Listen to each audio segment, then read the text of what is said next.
Hey guys, Anusha this side, and I'm back with another juicy episode of Lemon Lessons. And guess what? For today's episode, we have Atharva as our guest. He's not just your average experienced designer, he's an artist at heart. Yeah, I stalked his LinkedIn, guilty as charged. From ping pong to please see and now kicking it at liquid ink, this guy has been around the block. And get this, he's got a shiny gold medal in graphics as well. Atharva is here to spill the beans on life before and after college, and let me tell you, he's got stories. Genuine, insightful, and ready to rock this graphic series with us. So buckle up guys, because we're about to have a blast. Let's go!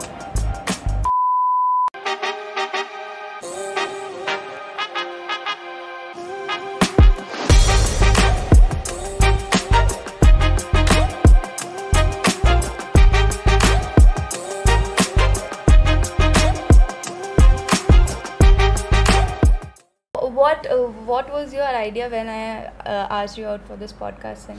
Oh no, I was zapped just by the idea that I'm not like a popular kid or somebody, and anybody I've never had anybody come up to me saying, hey, how do you do this or what, or neither have I gone. So it's also, I'd say, something on my side that I wasn't that was not that open into conversations in the first, when there was like new batches coming up. I was always in my own thing, but I was like, wow, I think this means something I did right in college. Something that I think there's a sense of like, I'm gonna call it false validation, but just that. But I felt nice. And the first thing I was like, Papa, check this. Actually, you think this is a sugar coating or something, but I swear it's not. I just went up to my dad and I was like, see this message, read it. He's reading it. He's like, they're asking you questions about something. I'm like, yes. What have you done? And I was like, Dad being dad. But I'm just glad. I'm glad this happened. Do you also think that you haven't done anything? I mean, are you of the same mindset? I mean, if yes, I want to break that delusion. It's this. No, it's not about, I mean, to be very real, it's not like there's any comparison in the head, but when you think of anybody in like the design world, you know a few names, you know a few international names, you know a few Indian names. Indian name, there's Kaval Oberoi, there's Khyati Trehan, and all these, that circle. You know, I've got like a video with Khyati Trehan also. You got a yeah. Whether you planned it or it's happened? No, like we went for design yatra, no? So damn there nice. I just, I didn't know she's such a big deal, but I just saw her work, and through her work I was like, bro, she's so cool. And then I got to know she's a big deal, but before that only I just went and I asked her, what's your yellow? And she answered, and I have it on a recording, so I just video. Like, yeah, it was really... That should be up on Shorts right away, before this even starts. That's like the promotional gig. But yeah, no, continue. Khyati Trehan, yes. But yeah, there's that, and here I think when I was in Mumbai, Mumbai doesn't really have a lot of graphic design culture that pops up, or anything that is close to anything that is design. We don't have it. It does not come in normal lingos as, oh, this is happening. We know there's a set of marketing firms in Mumbai, but there are no big names associated with it. But startup culture is in Bangalore. So anybody who actually makes it big has a design team, and when the studio or the startup makes it big, the design team also makes it big. And that's where you start hearing names. So here you've got people from Cred, there's Vitthal Bhatt, there is Anushka Tendulkar from Ultraviolet. So these are people that have been in that network. You hear these names and you'll never know if you can get to that level, because it's actually, they come up as names as the top designers, which are also working at these firms that are top, and there's a very tight circle and you can't just penetrate through it. And everybody wants to know their story. So somebody actually texting you saying, hey, we just want to talk about your story, is like, I think something went right along the way. But it's really, I'm damn glad I'm here. Yeah, thank you so much for accepting it. I could not have not accepted it. No, when I was just thinking, I was like, kaun hi aayega? But then uske baad I was like, just give it a shot. Let's see if people are interested. Because see, I know, I totally agree with you that there are a lot of cool and sensational people who have done so much work, but the relatability factor in those people is a little less. Like, I do understand that they're very aspirational and stuff, but I think the people who have done great stuff and are accessible to you, you forget that just because they're accessible to you, you forget that they have also done great stuff, and you can actually do so much from the experience that they have. That's So I think that is what the whole podcast is about, just understanding how people navigate their way through this whole thing. But yeah, let's start with it. But yes, how are you, Atharva? How's it going? Oh, I'm doing great. You're doing great. Life-wise, I'm also doing great. I think moving to Bangalore was one decision that was always there. Not Bangalore, moving to a different state from the one that you're residing in always gets you into the unknown.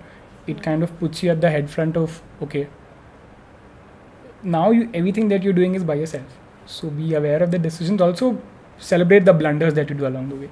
And whatever you do in this phase is where I think, I'd say your growth comes through. Yeah. Is going in all alone, not knowing where to stay, where to work. You're trying to figure it all out, and it falls into place eventually. But it's in that chaos that you develop a lot of how to be like there's chaos all around, but how do you actually stay peaceful and how do you drive your narrative through it? So it's been nice. I'd definitely say the first 2 months were hectic, bad hectic. Like not knowing where I'm staying, not knowing what I'm doing. But now it's pretty nice. I'm grateful for it. So it's pretty nice. But I think when you entered college, there was also a sense of, things that are unknown, right? I think but now it's a different sense of, feeling this unknown region. What do you think is the difference between that unknown and this unknown, the one where you entered college and now when you're out of college and entering a new industry altogether? I think there's a vast difference. I'd say it's like levels in a game. When you leave out of house the first time, and I was still a Bombay kid, moving to Pune is still like not that far. It's closer, and anytime that you feel there's something off, you can actually go back home. Not that I ever did, but there's always there. And even right now, like level 2 is moving out of the state that you're in. So you're not in Maharashtra anymore. You're now in Bangalore. So now this is an area where people aren't like. I still remember Pune was not that big a deal because I'm a Maharashtrian, and for anybody who's at Pune, living in From Pune, Mumbai to you Pune. can just ask random Marathi questions and you'll find people helping you all around.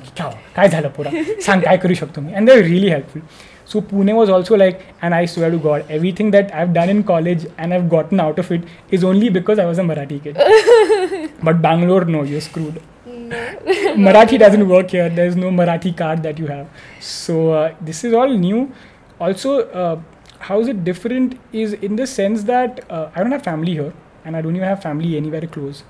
So anytime there is an idea of I want to go back home, you have to think twice. In Pune, it's always you think it once, you're on the next Uber back home. Here it's not like that.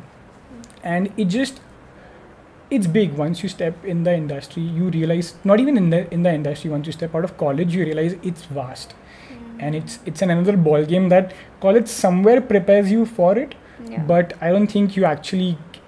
It's like you don't learn how to swim unless you're pushed into the swimming pool, right? Yeah. So you can't swim outside and then get in.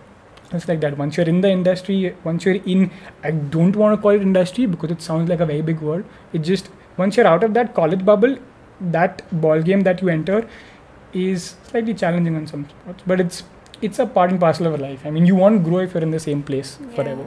So, did you have any idea that this would be the actual thing? Like, for example, when we were in college, we know कि हाँ चलो life आगे मुश्किल होने वाली है. But is it what you expected it to be, or is it completely different? I don't think you can ever be ready for things in this way.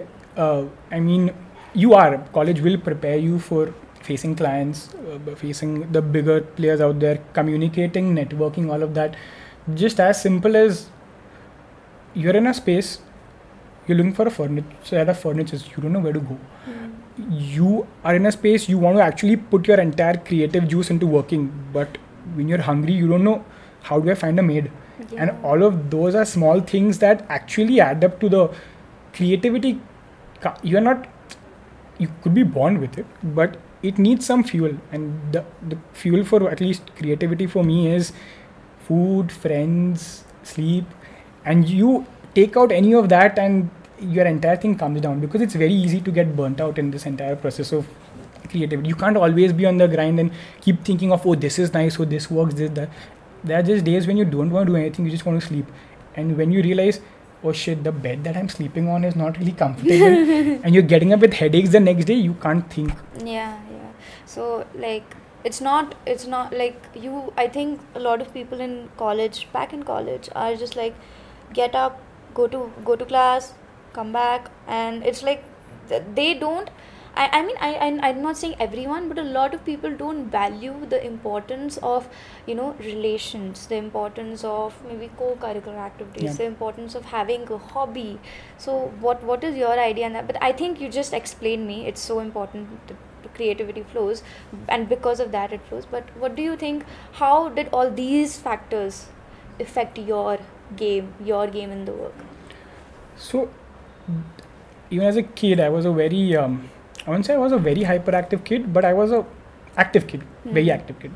So for me to be peaceful or to be at a place with calmness, I had to be given something, some exterior motive saying, okay, if you do this for this much time, I'll go let you play. So I think that somehow was in my bloodstream for that many years. So it's very important for me to have a balance. And I'm not talking about work-life balance. I'm just talking about life balance. Yeah. Work will keep happening. Work will always happen. As a matter of fact, to anybody that I talk to, or if there's any junior, anybody who's asking me, how do I get a job? And this, my first question is, forget all of that. You're in college. You're learning all of that. You are bound to get a job. You will end up in a creative space. Focus on the other things that college is not training you for. It is not teaching you how to cook. It is not teaching you how to have have an entire day's plan out. How do you have a pattern that you go? How do you have those hobbies that you develop? That is something that colleges don't teach you, because they keep you ready for the industrial world, but once you're in the industry, you're there and you'll always end up there. If you have a degree, you will go and get a job somewhere. The idea is, how do you have a life other than this? And that's very important, especially in these jobs that require a lot of thinking.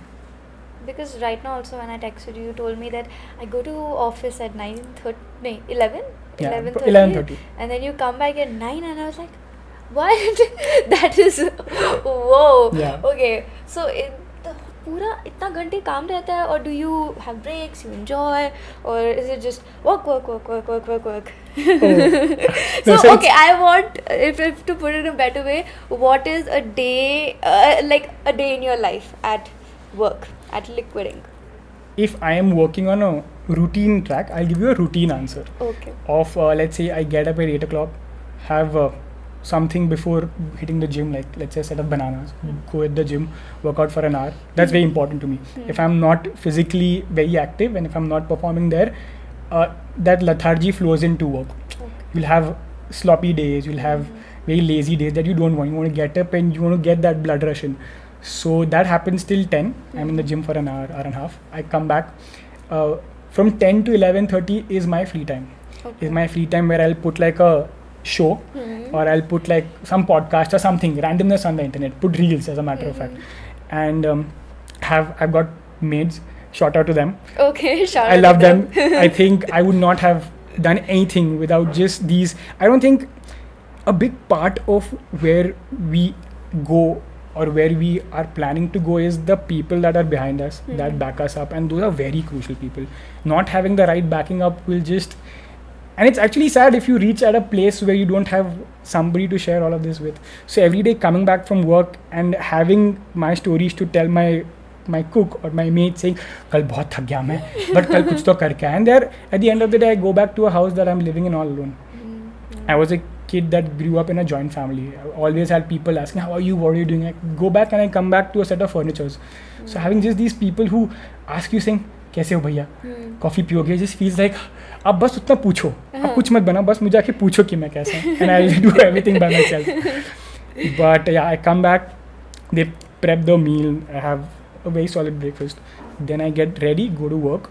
11:30 is when I join work. We have our meetings at around 12 o'clock, like a group meeting where we discuss what the agenda of the day is.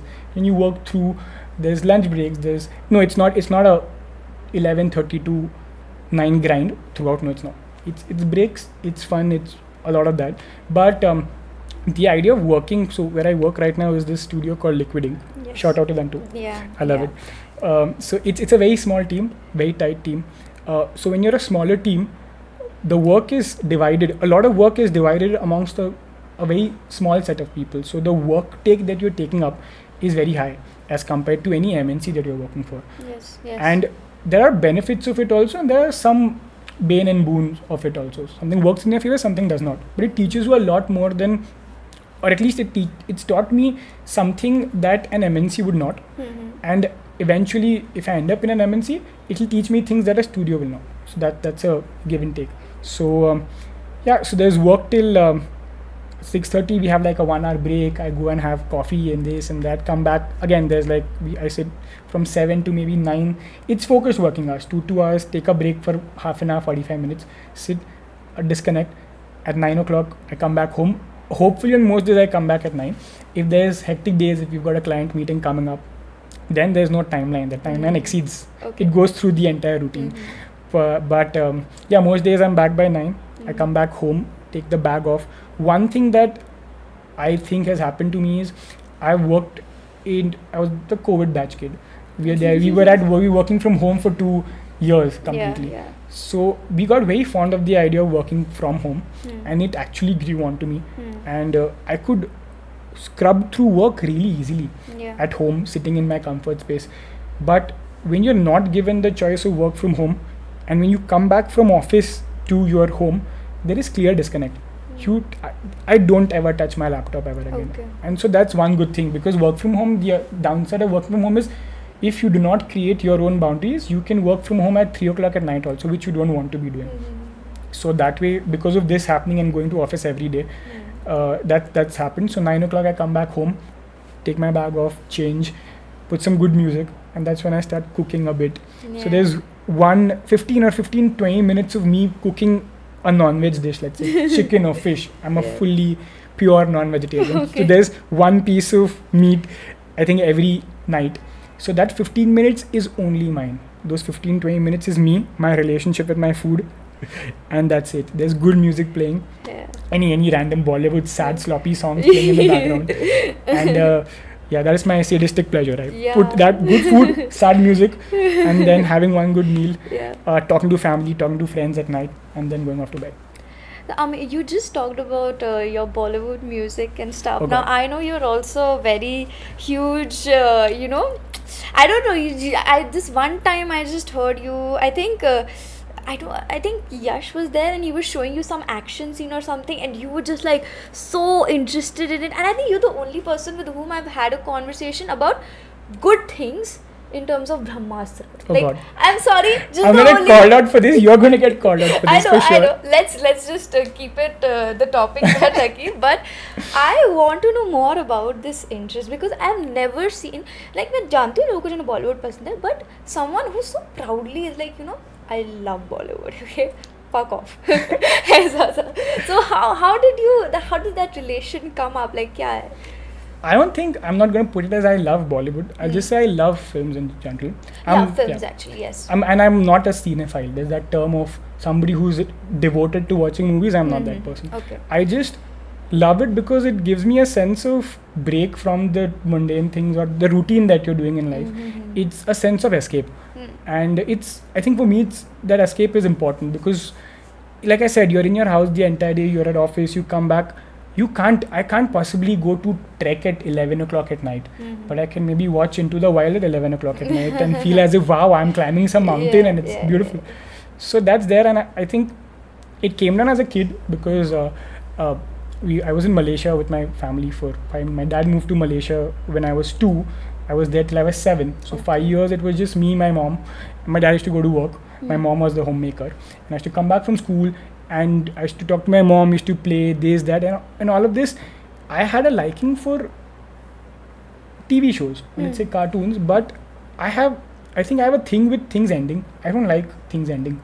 If you put me in a space and if you told me, oh, you're watching this movie, it's going to end in 20 minutes. Or you're watching this show, this is going to end in 20 minutes. I won't like it. I won't watch it.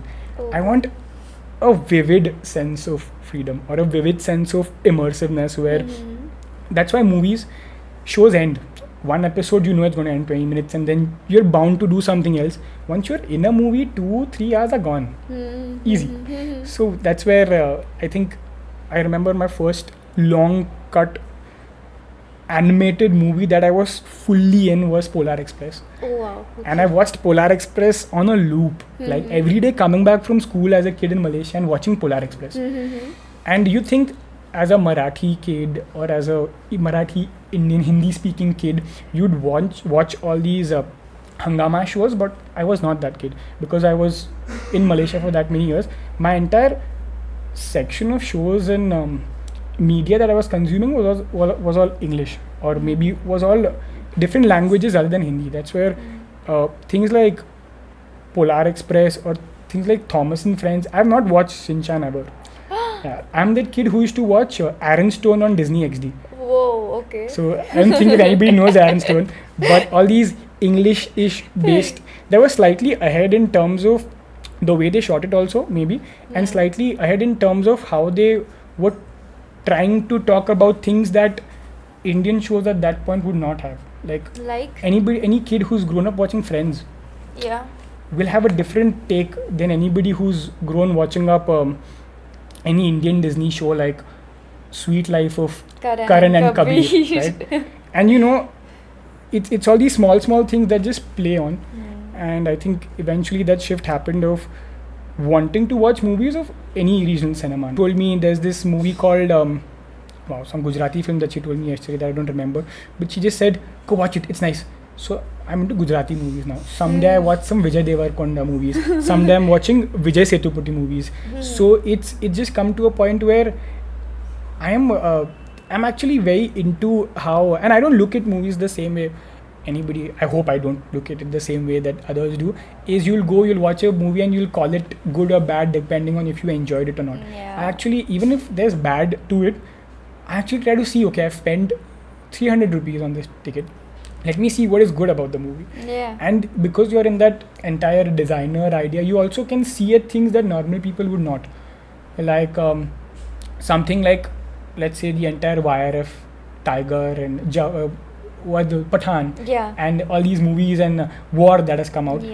They look at it and say masala Bollywood film, but when I look at it, you realize, okay, so if you've looked at it closely, the entire YRF spy universe that they've created, it's got the same color tones. They all of them are in browns and hues of yellows.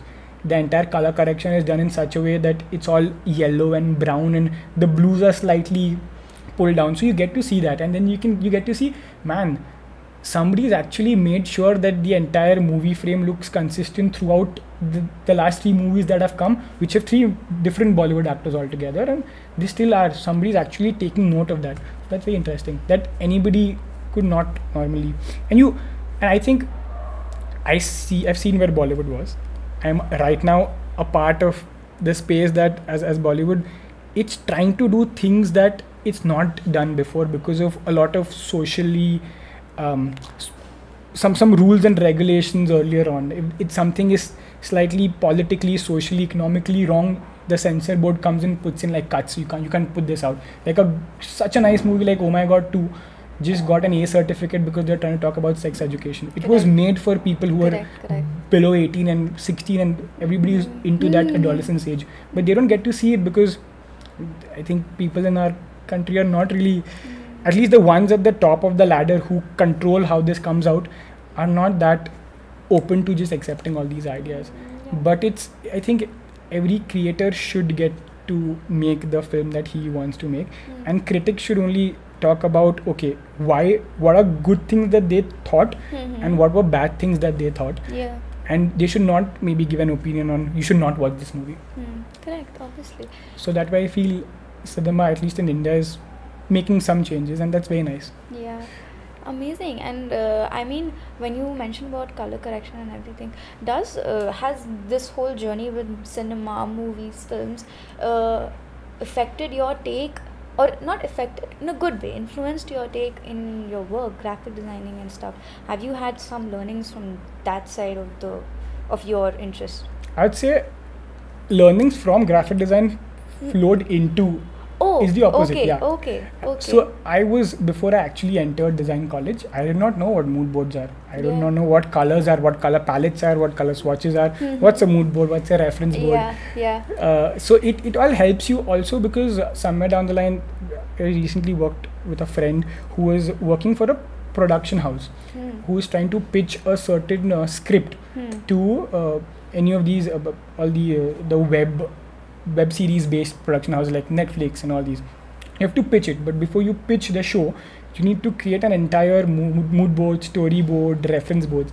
And at that time, because he knew me, he happened to ask, "Hey, can you help me, or can we do this together?" And I was very open to it. And nowadays there's everything is growing up on AI. So we actually bought Midjourney. Instead of actually going and photoshopping every frame, now you can do all of that on AI. So this is how tools that are coming up in design for creatives can actually be taken and put into anything. Yeah. So till yesterday, I was just somebody who is a graphic designer. After this freelance gig, I had a different take on, wow, graphic designer actually flows into all of this. We actually made like a 30-pager pitch deck with entirety of how that character would look. Even the idea of when you give a prompt to it, to the AI, there's a sense of depth that it needs to have. The better the prompt, the more detailed the prompt, the better the outcome would be. And that's a skill. That's a skill that needs to be worked upon.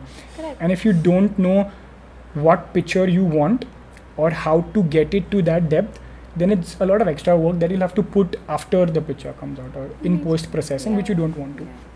Yeah. So it flows I in. mean, now since we are talking about graphic design and everything, let's start from the basic of you entering college and going forward with the discipline. So how did you make the decision? Were you always into graphic designing? Was it a clear-cut decision for you, or were you confused?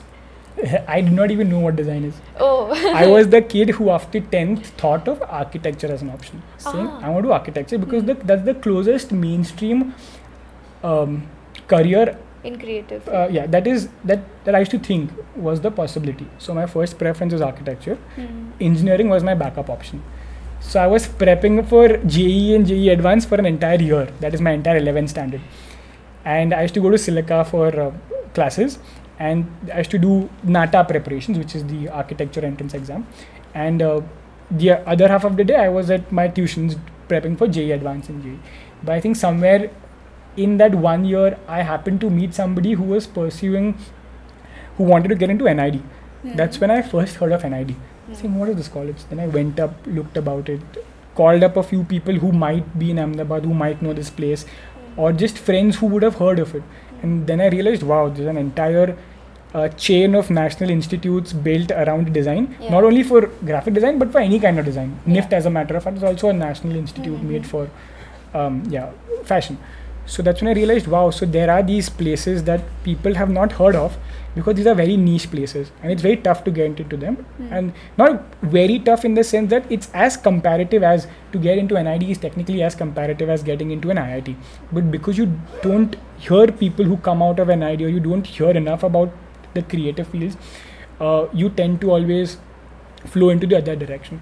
So when I heard of that is when I realized if I have to prepare for an design college process, then I'll have to change the way I'm looking at things right now. So I think by the time that I entered 12th standard, design became first priority, architecture became second priority. Engineering was out. I can't do this. Okay. And that I also realized that because somewhere in 11 towards the end I had integration and derivatives. And I sucked at integration. I sucked so bad. I was like, I can't do this. I don't understand what this is. And I can't go and give an exam and come back saying I could not answer 90% of the questions because as a matter of fact, a lot of it is math. Yeah. And it's algebra math. It's not your normal logic math. So that's where this switch happened. And then the next entire year was prepping up for design exams because anybody who's new to design would not know or would be aware of the fact that design does not have one mainstream exam for all colleges. You have to prep for every college that you're going to. So then you have to put that also as preference of, okay, now NID is preference 1, backup is UID, or maybe there's MIT, and in तीनों में से कुछ नहीं हुआ तो architecture का. Okay. So all of that happened for an entire year. It was just grind. सुबह से शाम तक क्या NID जाना है, कुछ नहीं पता NID का, कभी नहीं गया वहाँ पे. एक बार we went for a trip and that's when I saw like a set of kids who are so devoted at their craft. Exactly. That you go in and you, at the moment I stepped inside NID, I was like, कुछ तो बात है इस हवे में, कुछ तो अलग लग रहा है मेरे को. सब they're just passionate, mad passion, and somehow you get that feeling saying, oh man, I have the same passion. I just hope I could get a way to channelize it. I could get a career where I could bring about this. So I think that trip to NID was like, यार design में कुछ करना है, कुछ तो करना है. So again, grind happened and then we had all the entrance exams that came in, and like everybody else who's attempted for NID नहीं हुआ. ओहो, अरे रे. So ऐसा था कि जहाँ चाहिए था at that point नहीं हुआ. And I also as a backup gave NATA, and I did not want to get into an architecture college, but life has different plans for you. So I happened to be topping some AIR rank 50 or 60 at architecture for no reason. I was like, now the best architecture college was open. I could just get into any good, the top, there's JJ, there was anything that you can think of was open to having me. I could have just entered. But at that point I was like, I either choose architecture, the best college in architecture, or maybe some other college other than NID at that point. So that was a tough call. I was like, let's just pen down thoughts. What do I have to do? But I think in that 1 year of getting into what design is and everything that it has scope for, I realized maybe architecture is not my thing. Maybe design is, because design as an umbrella is very big and it's massive and it can go through anything. I knew people who had, at that point where I was talking to anybody who's passed out of MIT, saying, how do you get into MIT? Was telling me, yeah, you do this, you do that. And I was a product designer, but now I'm a UX designer. I was an interior designer, but now I'm an animator. And I was like, the college lets you do that? It's like, it doesn't let you do that, but you're in a circle where, because you have everybody who's doing all these kinds of things, you turn out, you can at any point make that switch. And I was like, wow, this is great. I'd rather take something that I don't know, that has so much of freedom for me to eventually get to a point where, okay, I know what I want right now, than to take something that I don't want to settle for. So that's when I decided architecture ko bye bolo. Try to get into the next best college. And on record, I'd say I don't think there is anything as best or non-good or bad about any college. I don't think colleges should be given the preference of NID is the best. I just think, because it's not, I thought it's the faculty at NID that's the best, it's the faculty at JJ School of Arts that's the best. I just think it's the environment. The better the environment, the better you will bloom, and that is your choice. If you're in the best of colleges but you're not willing to take and absorb everything that the environment has to offer you, then you will not make the most use of it. So that's where I started applying to UID and MIT, and I think fortunately MIT happened. And I was like, chalo, good, something. And with, I think MIT, one good thing was also that the first year was foundation. So one entire year was you getting to do every bit of, like 5% of every specialization that there is. Till you figure out, wow, I like this 5%, now let's move in this direction. Okay. So I think that's how I decided in the end of first year that, okay, I have a knack for visuals, for creating visuals. And I think graphic design, and because I'm also fairly good at skill in terms of hardware skills, in terms of like sketching and drawing and painting, all of that I'm fairly good at. So I was like, wow, graphic design is a place where something that I already have can be moved digitally, and something fruitful could come out of it. Amazing. And right now when you said about NID and MIT and all these things, obviously when we are entering into college we have this certain thing. मैं भी जब घुस रही थी I was like NID, मैं नहीं actually, मेरे dad NID करो और कुछ करना है तो, but NID में वो था ही नहीं जो मुझे करना था. I wanted to UX and it wasn't there. But the idea, like honestly everyone keeps NID here, the kids, and MIT here. Does the industry also works in that manner where they, I mean, what is the industry idea of NID and other private colleges maybe? I have this story that somebody used to tell me, saying institutes mein, and I don't mean, there's no offense to anybody, please don't take offense, I'm actually on the other side. Somebody had told me engineering mein, IIT se घोड़े निकलते हैं, बाकी सब colleges से गधे निकलते हैं। तुम डिसाइड करो तुमको घोड़ा बनना है या तुमको गधा बनना है। But on the hindsight, on the other side, you realise design as a career, engineering as a career is not a race.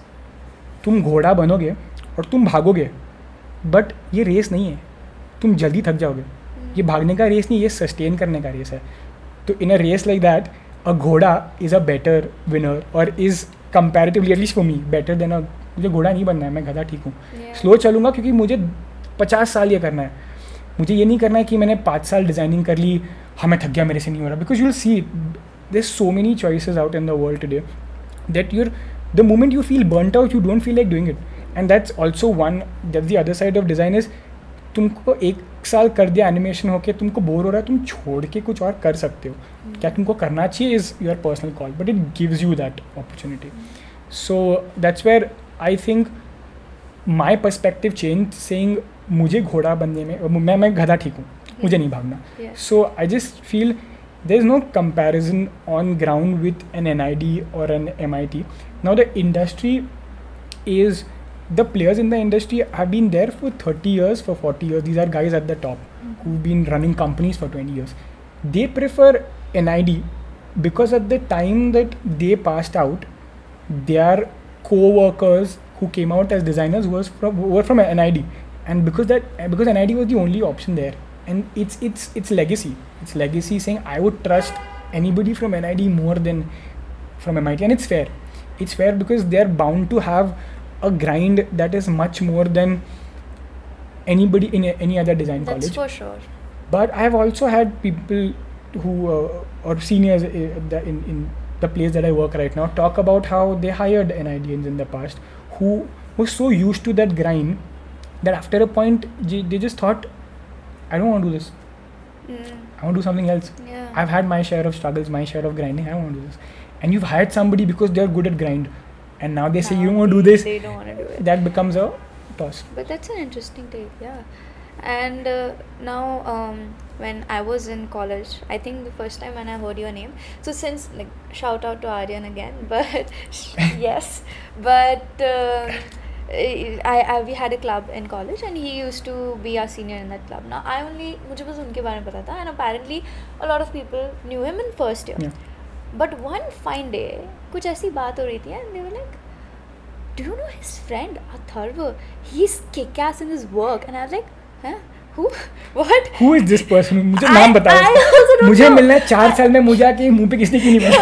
I don't know because I remember. Were you his roommate once? Aryan's na? I was Aryan's roommate for 3 years. Yeah. So yeah, it's like Aryan's roommate. He is the god. I was like, अरे अच्छा है ये कौन है? Because I don't know. First year मैंने आपको कभी देखा ही नहीं था. I don't know why. But या फिर I don't know. I just don't know. But I heard a lot about you. And then, you know, slowly and gradually I got to know from mutuals and everything about you and everything. And then one day when graduation happened, that is when I'm just putting it out there, that is when I was just recording and announcement हुआ. I think गलत announcement हुआ कि कोई और gold medalist का को जाना था, and आपका गलती से नाम हो गया था. And I was like, and then you just started laughing when they said Atharva Kamat, gold medalist. And I was like, why is he laughing? अच्छा नहीं मिला होगा. Okay. And then later हुआ, you know, you went upstairs and I was like, oh my god, what? And that is when I realized ki this is the god that people were talking about. Oh my god. No, I'm not even sugarcoating it. To be very honest, I'm not even sugarcoating it. And I just want to know, how did it feel? Like, first of all, feeling to theek hai, baat karega, but what was the hard work? Or did you think that you did like a lot of work to get that gold medal thing? And what was the feeling when you got? Because I understand कि हाँ चलो ठीक है gold medal मिलता रहता है, but still you got a medal in college. That's a big thing. I'm not kidding. It's a big thing. So how was that? I just think it's a big thing for everybody other than me. And please do not say things like God, because I'm literally a nobody, and I've never I'm not even into that idea of keeping yourself on a pedestal or something like that. Makes I've sense. always, as a matter of fact, maybe I was underconfident all these years. That's why maybe you never heard of me, because I never came out or I was never the one who wanted to. I did not even know what I could do. Why would I even ask somebody? It was fab. Ping pong was probably, if I think I remember something more than the gold medal, that is such a big deal for everybody. I think ping pong is the biggest. Of course, academics and faculty, but like in my internships, a very strong image of how this industry could work potentially if things were just set in routine is what ping pong taught, or is what the entire studio, including I think the founder, shout out to her, Kritika. I love Kritika to the core. She's the best mentor I've ever had. And you're in this creative fields. I think when you enter, you're told, or you hear from all these places saying, भाई बहुत struggle है, बहुत grind है, घिसना पड़ता है. NID में हो तो you need to know sketching. 60 sheets का daily practice करते रहो. But तुमको कोई routine नहीं बना के देता है. And everybody tells you you don't have a life. Same thing with college. 9-10 पढ़ाई कर लो, उसके बाद तो आराम है. फिर बोलते हैं 11-12 पढ़ाई कर लो, फिर तो आराम है. फिर कॉलेज में आके हाँ यूनिवर्सिटी डिग्री ले लो, फिर तो आराम है. फिर आगे जाके MBA कर लो, फिर तो आराम है. You are always in this perpetually, you are just running behind the idea of a मैं कब सेटिस्फैक्शन मिलेगा. But can you be satisfied while you are in that process and create an environment that is not only healthy for you but also healthy for others is what I think Kritika or Ping Pong as a studio put forward. Before Ping Pong happened, we have in our colleges, we have our internships that take place. And I used to work with this studio named Please See. And these are the bigger studios out there that are massive on boards. They work with the biggest of clients. And they believe in a lot of grind. They believe in a lot of taking calls at whenever you feel like. And I also believe in that process of, I think work comes first, everything comes secondary. But maybe there is a different lens that I wasn't aware of. Maybe everything that people talk about, hustle culture as a concept, hustle. If you can also hustle while having a life is something that people don't talk about. Everybody likes to glorify or show or idealize their hard work because there is a sense of competition everywhere in every field saying मैंने तेरे से ज़्यादा काम किया. But वो ज़्यादा काम का नहीं है. It's not about putting in, at least for me, it's not about putting in a lot of hours. It's about putting in focused working hours. Yeah. And that's a lens that I did not have before Ping Pong decided to give me an opportunity for interning with them. So I think that was something where Kritika coming in with saying 9 to 5 is your work time. You work that much. 5 o'clock you're out. 5 o'clock के बाद ये जो मैं कर रहा हूँ क्या मैं वो कर रहा हूँ or should I do something else or I still have that. But like I said, it's a monkey's mind. You'll keep jumping, trying to give it like a, and that line, that discipline can change with time. After 2 years, that's the thing with creative processes. Creative places. After a year, you have the ability of jumping to somewhere else and figuring out if that rhythm works with the rhythm of your mind. So I think with Ping Pong, they gave me an opportunity at that point in time where I'm a graphic design specialization passed out, but towards the end of it, there was a time when I realized web as a space was booming a lot. Everything that was traditionally graphic design from print was moving to digital. And what better way to move it to digital than to understand how the entire web aspect works. That's how websites and even I think I remember portfolios uske pehle were books. And even NID, you can go in with my first portfolio that I applied to MIT was a book. When I came out of MIT, it was a website. So in that transition, you realize, okay, this is where everybody's heading. So I need to find out a space where I can find this niche of online, and that's where I reached out to them saying if there's any web-based product. They would not hire me because it's not a product design studio that works on a software product. It was a graphic design studio, but they also do a lot of micro websites. So I can't make a jump from level 1 to level 3 without any backing up. So that's why I said, I know a bit of this software. I think you're also looking for it. I think we can, if there's a possibility, I'd love to work. And they gave me that opportunity. And I got the hold of the software that you need to take to enter UI UX or product design. And once you have that, you can create a body of work where you can tell others saying, hey, I've done this. Given an opportunity, I would. So that's how I moved from Ping Pong as a web design / graphic design role to now I'm at Liquid Ink as a product designer role. Product designer. Yeah, that's amazing. And I think the one thing I think which highlighted over here is that you were pretty honest with them in the starting only, that you're looking for something like this. And I think a lot of people are just like this. They're a little scared ki, oh, they might not take me because I am telling them ki different interest hai. But here clearly, once you are just transparent about what your intentions are, maybe you end up with the right people. Yeah. Crazy. Now, okay, heading towards the end of the podcast, I would like to ask you, in this whole process, in this whole podcast, any 3 things that you think were the errors that you made and that turned into great lessons, obviously. Yeah, shoot. My God. Yeah, I'd say errors in the work, things of I wish I could have done this better. Anything. Yeah. Is I think in terms of work, in terms of relations, in terms of college, anything. I think first one at the top of the mind would be networking. It's very important. It's very important to talk to people and to just be acquainted with people who you would never know. Somebody from somewhere shows up at a place that you really want to be at, and just because you have that contact, the world does not run on portfolios. It also works on a lot of relations. You might have a portfolio that is not as good as somebody in your competition at that point in time for the role that you're applying to, but because you happen to know somebody that knows you and that knows what your potential might be, or just knows you briefly, you will get that opportunity. And that's fair also, because I can show you how to work. I can train you to work for the studio that I'm working for or that you're a part of, but I need to know that you're the person for it. And that happen, and that relationship building does not happen through work. It needs to happen from outside. I need to see more, or anybody outside who's hiring me needs to see more than me than just a portfolio. I think the biggest places don't hire on portfolio. They have these that's why interview rounds are very important, because I need to get to know the person who's behind the screen. I will create the screen for you, but you need to know the person ki kya potential hai. Is he the same rapport? Is he willing to give in the same culture? Is he about to add to the culture that I'm creating? So networking is topmost, I think. Second, I think is just somebody, Sneha, who's a friend, she had once told me about this idea of a unicorn designer. A unicorn designer is somebody who's not the best at one single thing, but he's good at everything.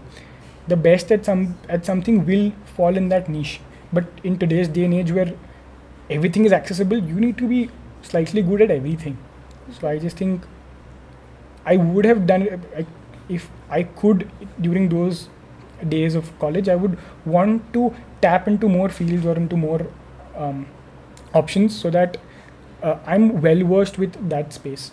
And it's like you don't want to grow up just vertically, you want to grow up horizontally. Grow throughout all these aspects. So that's why I think unicorn designer, you should check out that term. Very fancy. Definitely. But I think I would want to tap onto more things that I don't know. That is second. Third is I think I won't say it as if I was less or this, but I just think you need to have confidence in your work. Even if it's and more than work, you need to have a sense of confidence in yourself, saying, I am good. I'm not saying you're the best. You don't want to have so much confidence that it maybe goes above a certain line, but you'd rather be confident than being underconfident. And then of course you have to deliver to the work, but the confidence also comes from the body of work that you have. It's okay, it's fine. So I think it's very important to be confident of the work, and I hope I am more confident and I wish I was more confident in the previous years. Things would have been slightly better here and there. But confidence is, so 3 things are. Lovely. And I mean, genuinely, just these are great learning things. And I feel in college it would really, if we have listeners, fingers crossed. Oh God, I hope. People would definitely, these are something that college people really need to hear. I'm not even kidding. And yes, to end the podcast, the question of the season, what do you think is the yellow in you? My God. I think consistency is the yellow. Is like I said, घोड़ा मत बनो. घोड़ा जो race जीतता है वो जल्दी खत्म हो जाती है. If you want a marathon that you want to live through every single day and be satisfied with it, घोड़ा बनो. So at least for me, मैं घोड़े में खुश हूँ. So I think consistently doing it, not going all aggressive, all in, just doing what you're doing, slowly, steadily you will win the race, whatever that race is, if it's a marathon. Yeah. So I think just be consistent and be devoted to the work that you are. Don't be honest. If not with anybody else, just be honest to the work. You need to know if whatever you're doing is. I should be able to identify if I've made something that's bad. And even if I'm selling it as bad, I need to know कि मैंने अच्छा नहीं किया. So I think that yellow is I am slightly honest with me. I will call my own designs out for क्या बनाया. I don't want to show this. So I think the yellow in me would be consistency and just devotion to the craft. Amazing. Thank you so much, Atharva, for Thank you so much for having me. Wow, this is like a podcast. I think this is my Papa I made it moment. Oh yes, woohoo! And genuinely, you've come a long way, and many more things to do. Oh, thank you. Yes, and I hope this creates an entire set of people who are listening to you and just get as much, and I can learn from them also. I mean, I've never had this, and I've never seen anybody who is that good at. Like, I've never had this interaction before with anybody. Like, how is this third year kid talking to me and asking me these questions that my father and my mother did not ask me? I was like, this is nice. So thank you to you and thank you to the entire team. Yes. Thank you so much for going through the whole podcast and sitting here till the end of it. Please subscribe to my channel and just go through the above drill, like, share, comment, subscribe and all that jazz. I mean, yeah, you know it. And thank you so much. Next episode will be launching soon, and yeah, that's it. Bye.